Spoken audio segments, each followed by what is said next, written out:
This mystical story, which still makes my blood run cold in my veins, was told to me by a tank veteran at one of the meetings of World War II veterans. Here's his story. I was then a mechanic driver on a Sherman tank, 2nd Armored Division Hell on Wheels. We were standing in one remote corner. The terrain around was exceptionally beautiful. The uplands are picturesque, everything is green, and the most beautiful forest, as in German fairy tales. Then there was a respite. We had been standing there for a couple of days, not seeing any Germans nearby, so we relaxed a bit. However, the story is such that even vigilance would not help. I am sitting in the grass and going through the tools. Some minor maintenance was to be done. The others are dozing on the other side of the tank. The nearest vehicles are also not moving. The sun is shining, warm, quiet and blissful, as if there is no war. And then my old mate Bob Hawkins, the mechanic driver of another Sherman from our company, came up to me.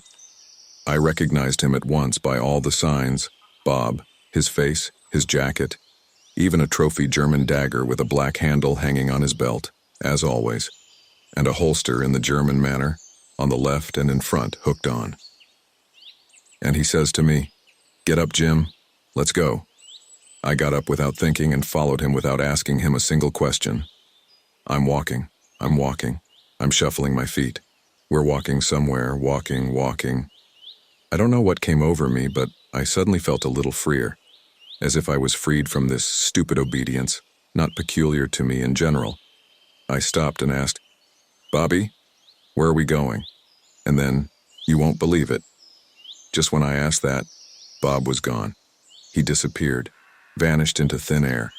Just now he was here, walking in front of me like a madman, and he melted right before my eyes. And I'm standing in the river, almost up to my neck in the river. I felt a little creepy. I climbed ashore and shivered. I don't know whether from cold or from fear.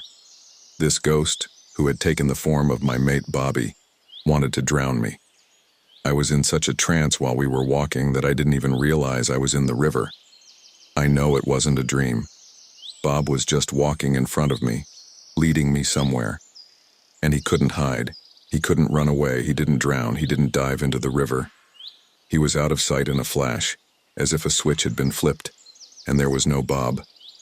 I'm standing there, knees shaking, looking round. Damn it. There they are. Our Sherman's far below, and it's about 4 kilometers from where I'm standing, and I'm standing high up on a mountain, above the valley, with the river beside me.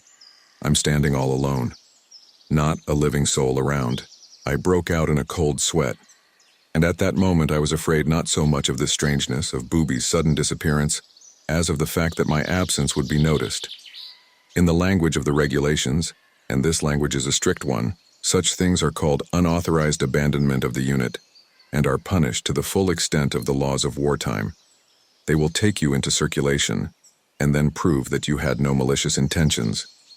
As I ran with all my legs to the location, only dust column behind me. I don't know what the running records were then, but I'm sure I broke them all, no matter how many there were. I run to the tanks, and there everything remained as it was. No fuss, nobody noticed my absence. My mate, Bob Hawkins, was sitting at the next Sherman, eating a piece of bread and stew. He liked a good meal. I didn't say nothing to him, of course. What's he got to do with it? It was clear that it wasn't Bob who had led me away from the tanks and into the river, but someone like Bob, some entity that pretended to be Hawkins. What am I supposed to do? Kick him in the teeth because some entity turned out to be him? I've heard about this kind of thing from the old-timers back in Wyoming. Never happened to anyone in my memory. I never thought it would happen to me, not at home, not in Wyoming, but on German soil. The old men used to say that in such cases you should pray, but if you ask, "Where are we going?" without a second thought, it disappears in no time. That's what they said. Nothing like that ever happened to me again. But for a long time I still flinched when I was called to go somewhere, looked closely at the person and the environment. Sometimes because of this there were some embarrassments, but it is not interesting anymore.